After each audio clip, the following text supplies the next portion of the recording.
Iran যুদ্ধের পর মধ্যপ্রাচ্য আর কখনোই আগের অবস্থায় ফিরে যাবে না। ইরান যুদ্ধ মধ্যপ্রাচ্যের নিরাপত্তা সমীকরণকেই পুরোপুরি বদলে দিয়েছে, এমনটাই মত বিশ্লেষকদের। তবে কি নিজেদের নিরাপত্তা এবার নিজেরাই দেখবে মধ্যপ্রাচ্যের দেশগুলো?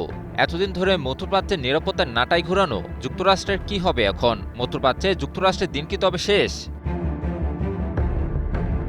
ইরান যুদ্ধ শুরুর পূর্বে উপসাগরীয় দেশগুলো যেমন কাতার, কুয়েত, বাহরাইন, সৌদি আরব, সংযুক্ত আরব আমিরাত, ওমান, সিরিয়া, জর্ডান এবং ইরাক সহ মধ্যপ্রাচ্যের প্রায় প্রতিটি দেশের নিরাপত্তার দায়িত্ব নিজ কাঁধে তুলে নেয় মার্কিন যুক্তরাষ্ট্র। এই প্রতিটি দেশে সামরিক ঘাঁটি স্থাপনের মাধ্যমে দেশগুলোতে সামরিক উপস্থিতি বজায় রাখে যুক্তরাষ্ট্র। আর এর বিনিময়ে মধ্যপ্রাচ্যের তেল বাণিজ্যের উপর অবাধ নিয়ন্ত্রণ প্রতিষ্ঠা করে সাম্রাজ্যবাদী রাষ্ট্রটি।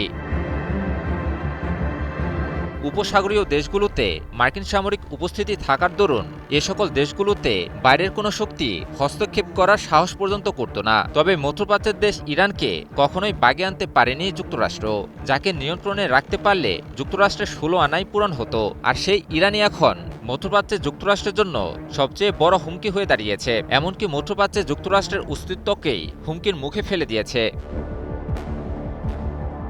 যুক্তরাষ্ট্র ভেবেছিল ইরানের সামরিক অভিযান চালিয়ে দেশটির বর্তমান শাসন ব্যবস্থার পরিবর্তন ঘটানো যাবে, আর এরপর যুক্তরাষ্ট্রই হবে মধ্যপ্রাচ্যের একমাত্র সর্বময় কর্তা। তবে ইরান যুক্তরাষ্ট্রের সেই আশা ভেঙে চুরমার করে দিয়েছে। ইরানে যুক্তরাষ্ট্র তো সফল হয়নি, উল্টো মধ্যপ্রাচ্যে যুক্তরাষ্ট্রের টিকে থাকাই রীতিমতো দায় হয়ে পড়েছে।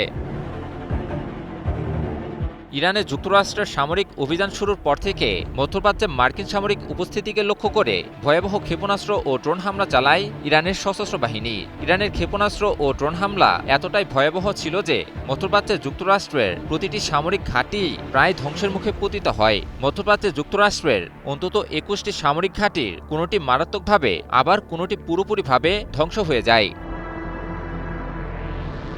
আর এতেই যেন বদলে গেল মধ্যপ্রাচ্যের দীর্ঘদিনের চিরাচরিত নিরাপত্তা কাঠামো, যে মধ্যপ্রাচ্যকে নিরাপত্তার অজুহাতে নিজের জিম্মায় আষ্টেপৃষ্ঠে বেঁধে ফেলেছিল মার্কিন যুক্তরাষ্ট্র।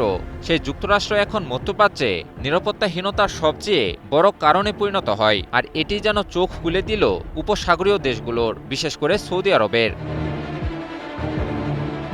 সামরিক ও কূটনৈতিক বিশ্লেষক আলেকজান্দ্রো হুদিসতিয়ানো কাতার ভিত্তিক সংবাদ মাধ্যম আল জাজিরাকে বলেন, মধ্যপ্রাচ্যে যুক্তরাষ্ট্র ও ইরানের সংঘাতটি এই অঞ্চলের নিরাপত্তা কাঠামোকে মৌলিকভাবে বদলে দিয়েছে, যার অর্থ হল মধ্যপ্রাচ্য যুদ্ধের আগের পরিস্থিতিতে আর কখনোই ফিরে যাবে না। সম্প্রতি তুরস্ক, পাকিস্তান ও সৌদি আরবের মাঝে স্বাক্ষরিত যৌথ নিরাপত্তা চুক্তিকে হুদিসতিয়ানো এর প্রমাণ হিসেবে তুলে ধরেছেন।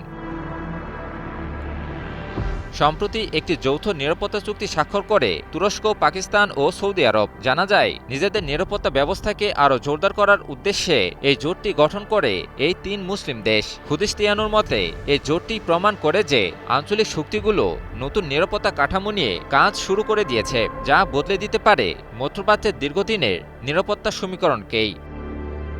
ইমন আলী, নিউজ 24।